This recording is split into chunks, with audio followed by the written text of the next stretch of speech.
هنا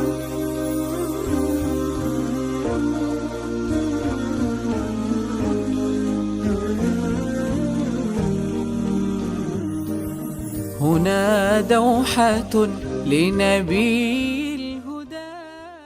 আসসালামু আলাইকুম ওয়া রাহমাতুল্লাহি ওয়া বারাকাতুহু।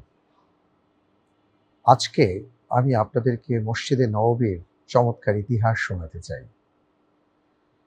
আল্লাহর নবী সাল্লাল্লাহু আলাইহি ওয়াসাল্লাম মক্কা থেকে রাতের অন্ধকারে বের হয়ে গিয়েছিলেন, সেই ইতিহাস আমরা সবাই জানি। তিনি আবু বকর রাদিয়াল্লাহু তাআলা আনহুকে সাথে নিয়ে মক্কা থেকে মদিনায় হিজরত করেন। প্রথমে যেই জায়গায় আসেন, সাহাবায়ে কেরাম আজমাইন অপেক্ষমান কখন আল্লাহর নবী আসবেন। খেজুর গাছের উপরে হঠাৎ করে একজন ব্যক্তি দেখতে পেলেন, দূর থেকে দুজন মানুষকে দেখা যায়। বিকেল বেলা, বলতে গেলে পরন্ত বিকেল, গোধূলির সময়, এমতো অবস্থায় সবাই যখন নিরাশ হয়ে ফিরে যাচ্ছিলেন যে আজও বুঝি আল্লাহর নবী আসছেন না, কেউ একজন চিৎকার করে খেজুর গাছের উপরে দাঁড়িয়ে বললেন, দুজন মানুষ আসছেন, তোমরা অপেক্ষা করো। সেদিন আনন্দ বয়ে যায় গোটা মদিনায়।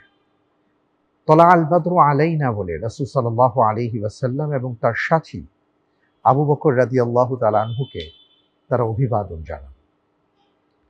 রাসূল সাল্লাল্লাহু আলাইহি ওয়াসাল্লাম আবু আইয়ুব আনসারী রাদিয়াল্লাহু তাআলা আনহুর বাড়িতে অবস্থান নেন।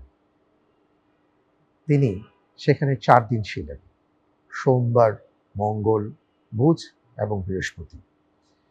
তিনি এসেই সেখানে একটি মসজিদ নির্মাণ করেছিলেন, যে মসজিদটির নাম ছিল মসজিদে কুবা, যে মসজিদের ব্যাপারে স্বয়ং আল্লাহ সুবহানাহু ওয়া তাআলা আয়াতে কারিমা নাজিল করেছেন, লামাসজিদুন উসসিসা আলা তাকওয়া মিন আউয়ালি ইয়াউমিন আহাক্কু আন তাকুমা ফীহি রিজালুন ইউহিব্বুনা আন ইয়াতাতাহহারু আল্লাহু ইউহিব্বুল মুতাহহিরিন। মসজিদে কুবা হলো এমন একটি মসজিদ, যে মসজিদটি তাকওয়ার ভিত্তিতে নির্মিত। অর্থাৎ রাসূল সাল্লাল্লাহু আলাইহি ওয়াসাল্লাম যখনই যেখানে যেতেন, তখনই সেখানে প্রথম যে কাজটি ছিল নামাজের জায়গা নির্ধারণ করা, সেটা তিনি করতেন। মসজিদে কুবায় যখন 4টি দিন অবস্থান করলেন, জুমাবারে তিনি রওনা দিয়ে দিলেন যে তিনি আসলে এখানে অবস্থান করতে আসেননি, তার অবস্থানের জায়গা আরেকটি। তিনি সেখান থেকে যখন বের হলেন, বনু সালিম গোত্রে এসে জুমার সালাত আদায় করলেন, যেটা এখনো ইতিহাসের পাতায় মসজিদুল জুমআ নামে খ্যাত আছে। তিনি সেখান থেকে আবার বের হলেন। এবার এমন একটি জায়গার উদ্দেশ্যে তিনি রওনা হয়েছেন, তিনি কেবল একটি কথা বলেছেন, আমার কাসওয়াকে ছেড়ে দাও, অথবা কুসওয়াকে ছেড়ে দাও, তার উটের নাম ছিল। ও যেখানে বসে যাবে সেটাই হবে আমার জায়গা, সেটাই হবে আমার অবস্থানের জায়গা। সকল আনসার সাহাবা অপেক্ষা করছেন, সবার একটা আকুতি, সবার একটা মিনতি, রাসূল সাল্লাল্লাহু আলাইহি ওয়াসাল্লাম যদি আজকে আমার বাড়িতে অবস্থান করতেন, আল্লাহর নবী যদি আজকে আমার সাথে থাকতেন, রাসূল সাল্লাল্লাহু আলাইহি ওয়াসাল্লামের যদি মেহমানদারি আমি করতে পারতাম। নবীজি সাল্লাল্লাহু আলাইহি ওয়াসাল্লাম বললেন, আমার উটটাকে ছেড়ে দাও, ও যেখানে বসবে আমি সেখানেই থামব। হ্যাঁ, উট থেমে গেল। আল্লাহ রাসূল সাল্লাল্লাহু আলাইহি ওয়াসাল্লাম সেখান থেকে অবতরণ করলেন। তিনি বললেন, মসজিদ নির্মাণ করতে হবে সবার আগে। সকল সাহাবায়ে কেরাম আজমাইন, যাদেরকে আল্লাহ তাআলা প্রাচুর্য দিয়েছিলেন, যাদেরকে জমিন দিয়েছিলেন, তারা এসে বললেন, ইয়া রাসূলুল্লাহ, কতটুকু জমি দরকার, আমরা দিতে রাজি আছি। আল্লাহর নবী সাল্লাল্লাহু আলাইহি ওয়াসাল্লাম বললেন, না, আমি দেখব। তার দৃষ্টি পড়ল এমন একটি জায়গার দিকে, যেখানে উটের খাবার দাবার রাখা হতো, আর পাশেই একটা ভাঙা কবরস্থান ছিল, অনেক প্রাচীন। রাসূল সাল্লাল্লাহু আলাইহি ওয়াসাল্লাম তাকিয়ে বললেন, এই জায়গাটি যার, আমি তার কাছ থেকে জায়গাটি ক্রয় করতে চাই। জায়গার মালিক খুঁজতে গিয়ে দেখা গেল তিনি রাসূল সাল্লাল্লাহু আলাইহি ওয়াসাল্লামের নানা বাড়িরই লোক ছিলেন, কিন্তু তিনি আজকে পৃথিবীতে নেই, তার সন্তানেরা আছে, যারা আজকে এতিম, সাহাল এবং সোহাইল ইবনে আমর। তারা ছুটে এসে বললেন, ইয়া রাসূলুল্লাহ, আপনি আমাদের এই জায়গাটি পছন্দ করেছেন, আমরা আপনার কাছে আরজ করতে চাই, এই জায়গাটি আমরা ওয়াকফ করে দিতে চাই আল্লাহর জন্য। আমরা এটার জন্য কোনো মূল্য নিতে চাই না। রাসূল সাল্লাল্লাহু আলাইহি সাল্লাম বললেন, না, আমি তো এটা বিনে পয়সায় নিব না। আনসার সাহাবাগণ বললেন, ইয়া রাসূলুল্লাহ, এই দুটি শিশু যেহেতু দিতে চাচ্ছে আপনার কাছে বিনামূল্যে, আপনি নিয়ে নেন। রাসূল সাল্লাল্লাহু আলাইহি সাল্লাম বললেন, না, আমি এটা ক্রয় করে নিতে চাই। তিনি আবু বকর রাদিয়াল্লাহু তাআলা আনহুকে নির্দেশনা দিলেন, আবু বকর, আপনি এই জায়গার ক্রয় মূল্য দিয়ে দিন। 20 দিরহাম নির্ধারণ করা হলো এবং সেই জায়গাটা ক্রয় করা হলো।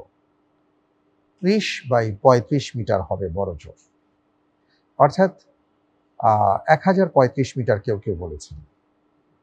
যাই হোক, সেই জায়গাটি যখন নির্ধারণ করা হলো, আল্লাহ রসুল সাল্লাল্লাহু আলাইহি সাল্লাম এবার সবাইকে মনোনিবেশ করতে বললেন মসজিদ বিনির্মাণে।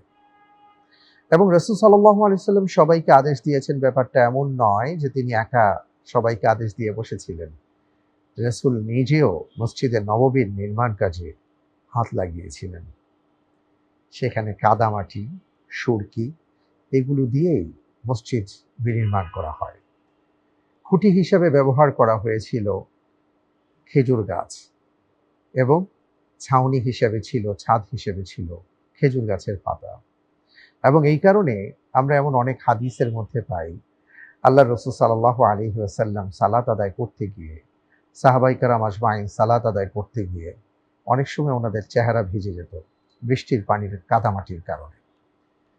কিন্তু সেই মসজিদে নববী হলো এমন একটি মসজিদ যার ফজিলত বর্ণনা করেছেন আল্লাহর নবী এইভাবে, কেউ সেখানে সালাত আদায় করলে, 1 রাকাত আদায় করলে 1000 রাকাতের সওয়াব আল্লাহ সুবহানাহু ওয়া তাআলা তাকে দান করবেন। সুবহানাল্লাহ।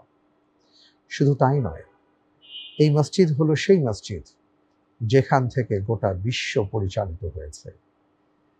সুবহানাল্লাহ। প্রিয় দর্শক, মসজিদে নববী আমাদেরকে যে শিক্ষা দেয় সেটা হলো, মসজিদে নববী কেবল সালাতের জন্যই নির্ধারিত ছিল না। এখান থেকে আল্লাহর নবী সাল্লাল্লাহু আলাইহি ওয়াসাল্লাম রাষ্ট্র পরিচালনা করেছেন। এখান থেকে তিনি সেনাবাহিনী পরিচালনা করেছেন। এটা ছিল সেই সময়ের সুপ্রিম কোর্ট, এটা ছিল সেই সময়ের কাউন্সিলিং সেন্টার, এটা ছিল সেই সময়ের কমিউনিটি সেন্টার। সকল মানুষের, শুধু মুসলিমদের কথা বলবো না, তৎকালীন সময়ে মদিনার সকল অধিবাসীদের কেন্দ্রবিন্দু ছিল মসজিদে নববী। আজকে আমাদের মসজিদগুলো আমরা দেখি যে নিদারুণ হাহাকার অবস্থা। সালাতের পরে তালাবদ্ধ, আর আমাদের কোনো কাজ নেই। সেখানে না আছে আমাদের কোনো জ্ঞান বিতরণের কাজ, না আছে কোনো সমাজ বিনির্মাণের কাজ, না আছে সেখান থেকে এমন কোনো অসাধারণ আমাদের কর্মযজ্ঞ যেটার মাধ্যমে আমরা সমাজকে আলোকিত করতে পারি। তাই আসুন আজকের এই নাসিহা থেকে আমরা এই শিক্ষা লাভ করি, আমাদের প্রত্যেকটি মসজিদ হোক এক একটি জীবন্ত মসজিদ, মসজিদে নববীর আদলে। আল্লাহ তাআলা সেইভাবে আমাদের মসজিদগুলোকে বিনির্মাণ করবার তৌফিক দান করুন। আমিন। আসসালামু আলাইকুম ওয়া রাহমাতুল্লাহি ওয়া বারাকাতুহু।